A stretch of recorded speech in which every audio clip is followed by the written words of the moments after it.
Ayan guys, ang init masyado.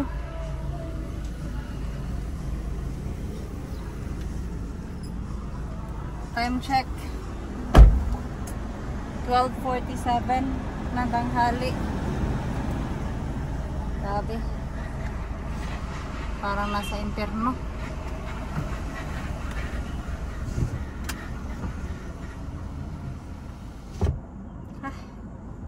Ang init sa mukha. Aray.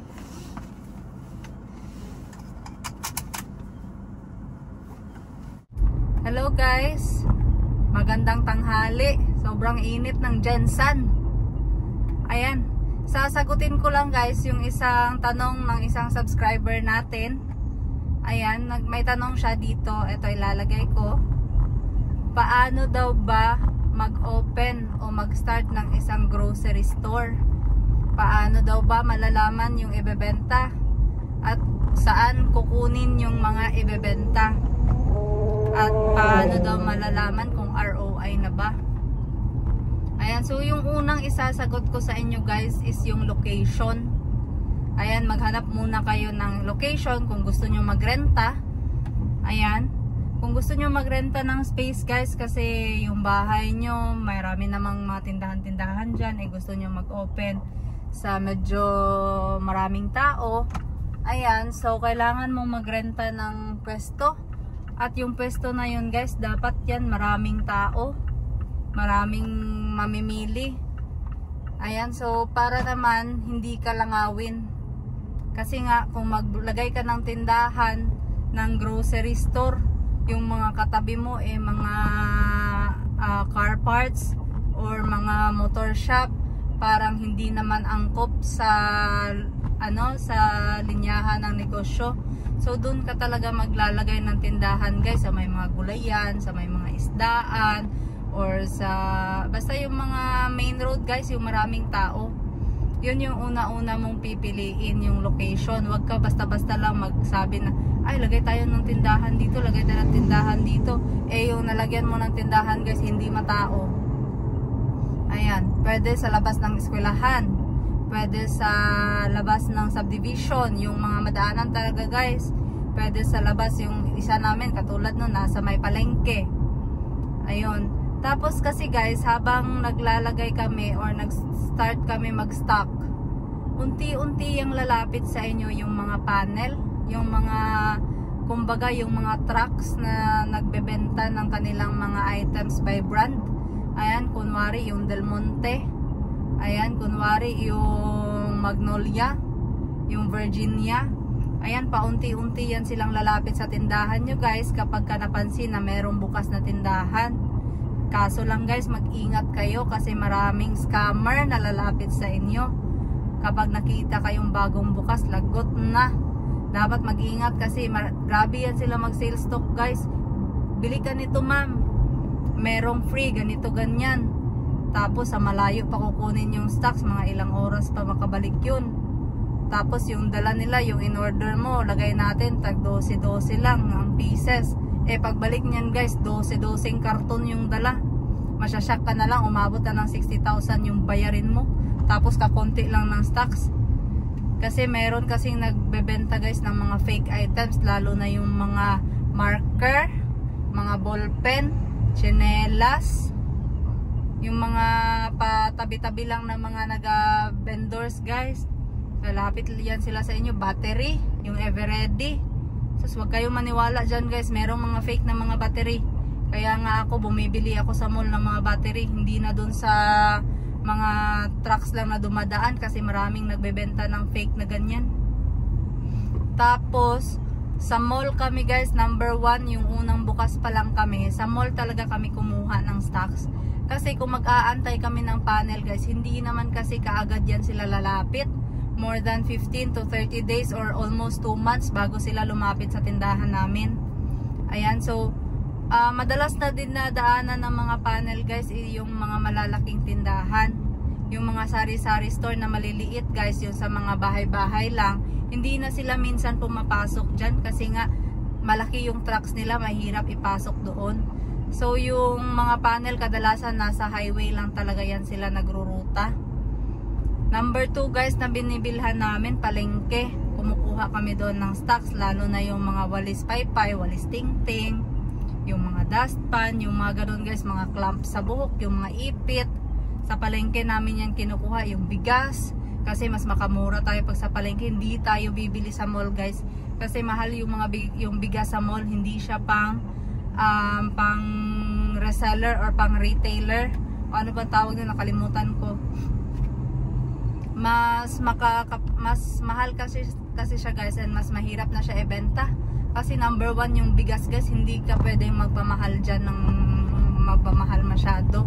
Kasi monitored yung mga presyo ng mga tao.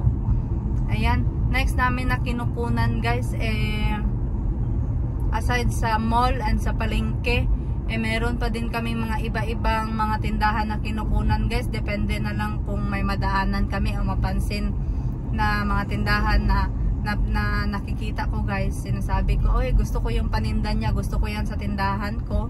So ayun, sinasabihan ko yung purchaser, or minsan kami na lang bumibili.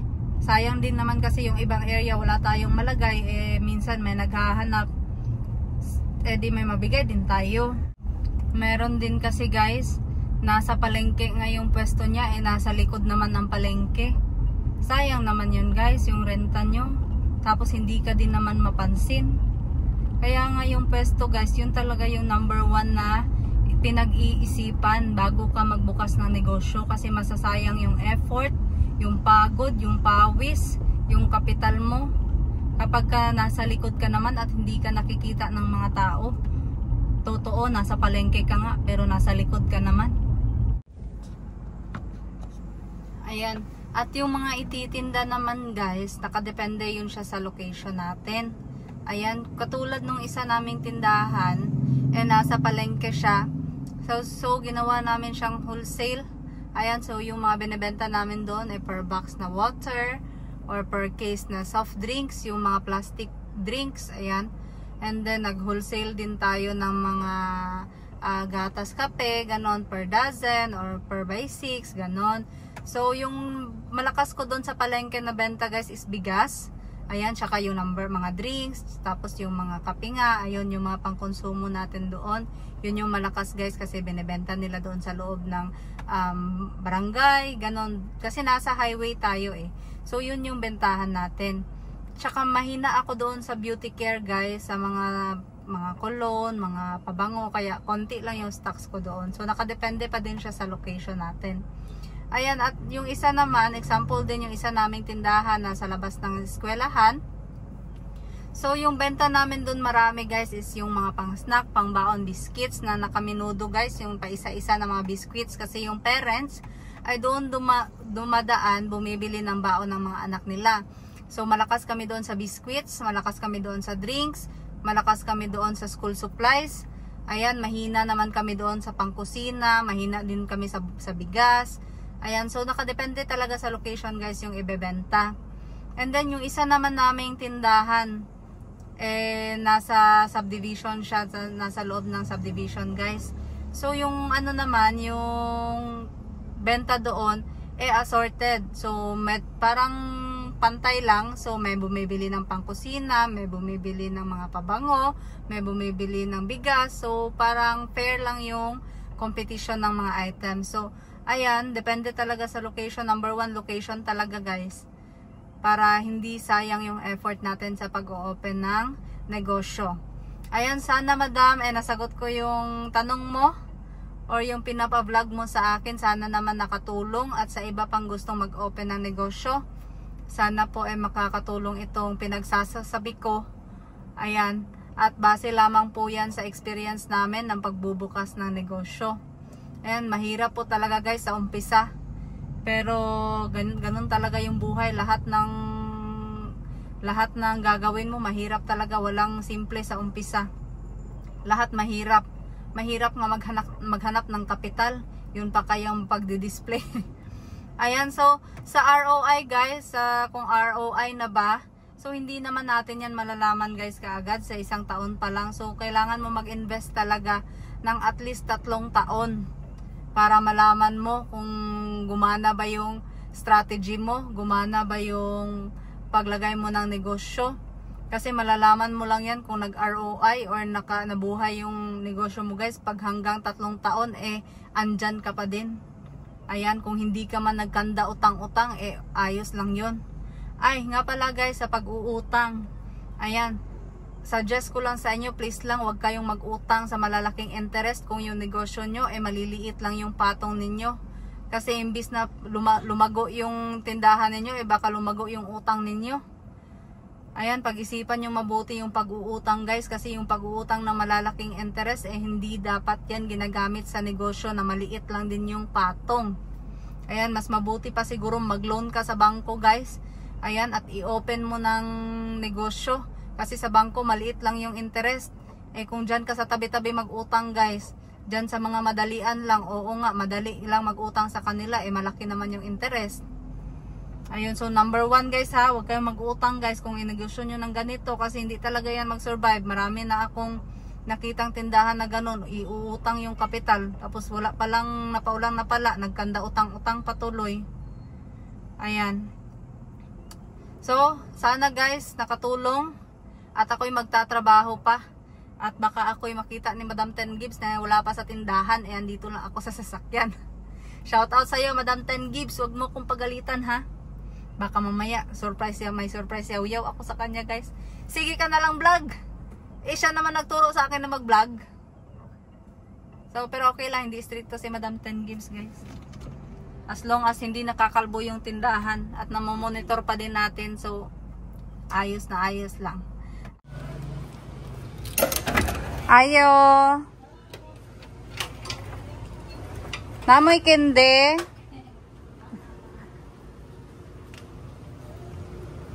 Wow, puno lagi. Ay, bagong ayos. Oh, puno yung tindahan natin, guys. Galing natin napi, nakalinis. Ayan, ganyan dapat yung tindahan, malinis.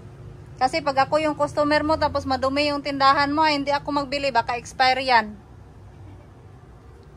Oh, ito yung benta-benta ko dito, guys, na tindahan.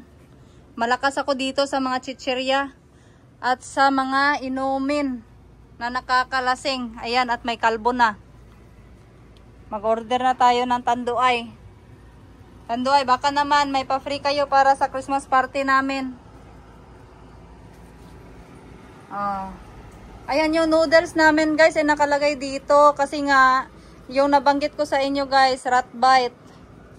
Di talaga mapipigilan. Ang hirap nila hulihin guys. Hindi katulad ng langgam na isang spray mo lang, mamatay lahat. Diyos ko, maubos na yung pera ko kakabili ng lason para sa daga. Kaya nagbili na lang ako ng Tupperware guys. O, okay ba? Shout out sa mga nakarelate sa rat bite guys. Ayan, meron din na tayong noodles na hindi naka-Tupperware. Kasi maanghang, nakagat siguro nila yung powder. Hindi nila to pinagkakagat.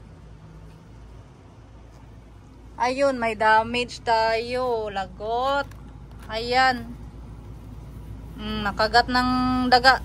Halatang daga guys kasi may lakra ng ngipin. Oh, macaroni. Oh. Magkano to? Oh, ayun, nagkanda hulog-hulog na. Ayan, hindi talaga maiiwasan guys. Ito talaga yung problema natin. Basta makapasok na yung isa, makapasok na talaga yan lahat. Ay, meron na palang tanduay, te. Hindi pa na-encode to? So, encode natin yan. Ayan, malakas kami dito sa mga inumin, guys. Yung mahina naman dito, yung mga diaper. Kasi minsan lang yung... Marami kasing tindahan dito, guys. Maraming tindahan na madadaanan before sila abot sa tindahan namin. Kaya yung stocks namin paunti-unti lang. Para at least kung magpasok yung customer, meron naman kaming maibigay. Ayan pa. Yung ice cream natin, kalbo na. Okay na ba? Naka-order na ta? Naka-order na kami guys. Restock. Bato. Ayan, nakalinis na din yung freezer natin. Ayan, siningit ko lang din guys, yung mga frozen. Sayang pa yung income niyan. Sayang pa yung ma-profit natin pag may bumili. Ay, nakalak. Ayan, ito yung isang klaseng ice cream namin dito sa Jensan. Gecko ice cream. Meron silang durian flavor. Shout out sa Gecko. Gecko Company. Kailangan na ding orderan yan. Nga pala guys, yung ginagamit namin dito supot o yung paper bag.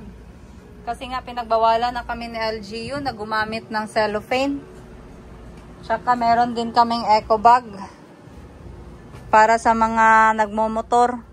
Yung bumibili ng mga frozen. Na hindi naman pwedeng ibalot ng paper bag. Kasi nga mapupunit din naman yun. So meron tayong option na eco bag.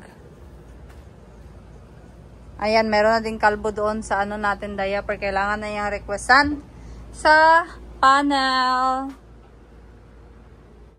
Dito pala na tindahan namin guys, meron kaming benta. Teka nga, ilagay ko to. Meron kaming benta dito guys na Coca-Cola na nakabote. Ito. Kasi dito guys, dito na lugar, na branch namin, mas nabibili ito dito kasi nga mura. Pero dapat may dala silang bote.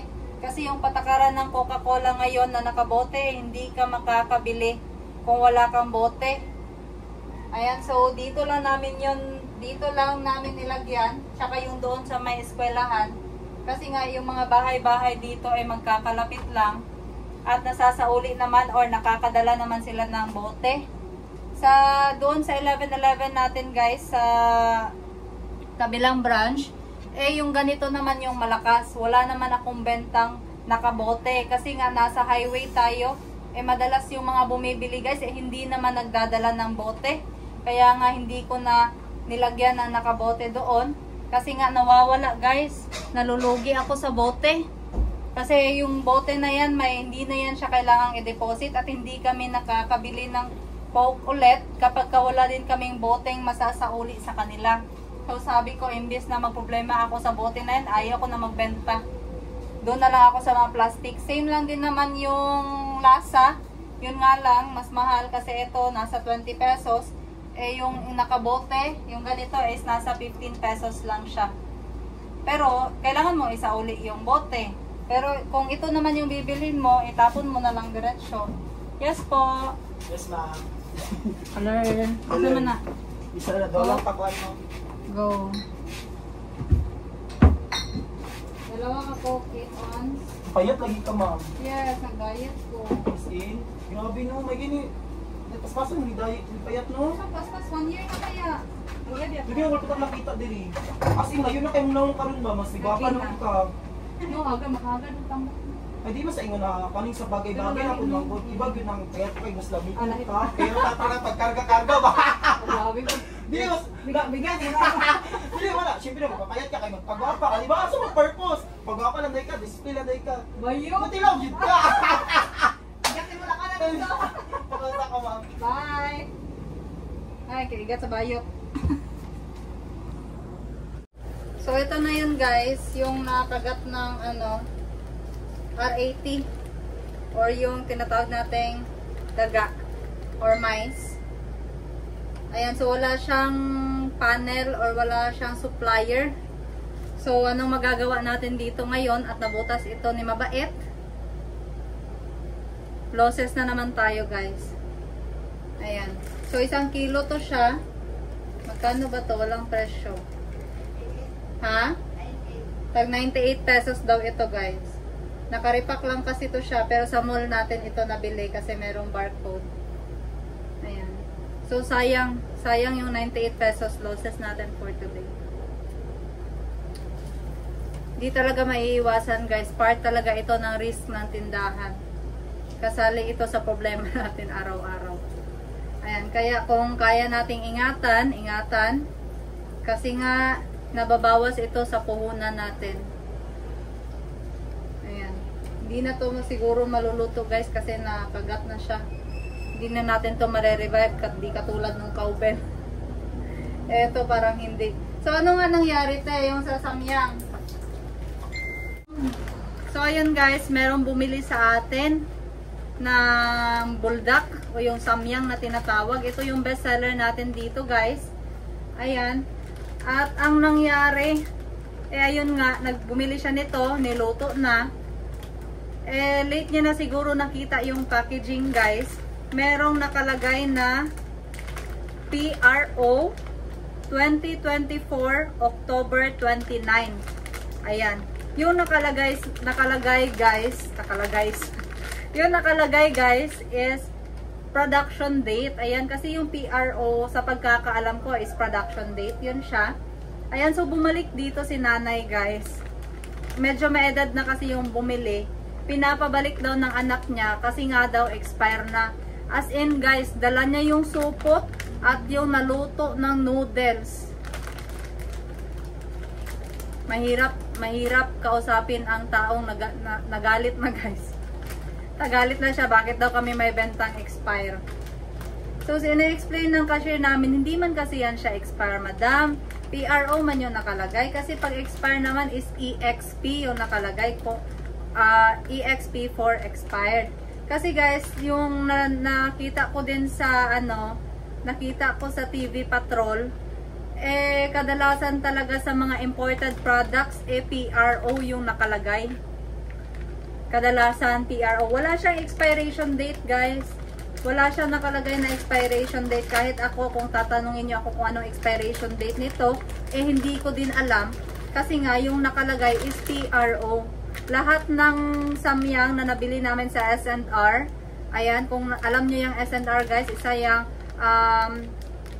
wholesale and retail na bodega, imported products yung binebenta dyan sa loob ng tindahan na yan o ng bodega na yan. So, yun nga, narinig ko sa TV Patrol na kadalasan production date yung nilalagay sa mga imported goods. Pero kasi dapat, pagdating dito sa Pilipinas, dapat may nakalagay na siyang expiration date. Ito wala. So, yun nga, tinanggap na lang namin guys kasi ayaw namin ng gulo since ayaw niya din magpatalo. So, sabi ko nga, sige na lang, itapon mo na lang kasi hindi din natin alam kung paano yun niluto doon. Baka madumi na, baka tinapon na, tapos kinuha lang ulit. So, sabi ko, itapon na lang yan. Lesson learned. Pag may bumili, sabihin na lang na production date yung nakalagay para maiwasan natin yung pagbabalik ng items. Kasi yun, losses din yun guys. Hindi na natin yun masusoli sa panel. Wala naman yung panel. Sa Davao pa natin yun binili. Alangan naman yun lang ibabalik natin doon sa Davao. At isa pa, hindi naman kasi fault yun ng product. Hindi nila yun tatanggapin kasi wala namang problema sa product. Yung problema doon sa bumili. Ayan. So, okay guys, tama na siguro itong content ko for today. Sana nagustuhan ninyo. And please do like and subscribe to my channel guys for more. And please comment down below guys kung ano yung gusto nyo pang ipa-content. Basta kaya ko lang guys ha. Ayan, kung about sa tindahan, walang problema. Ayan, so thank you for watching guys.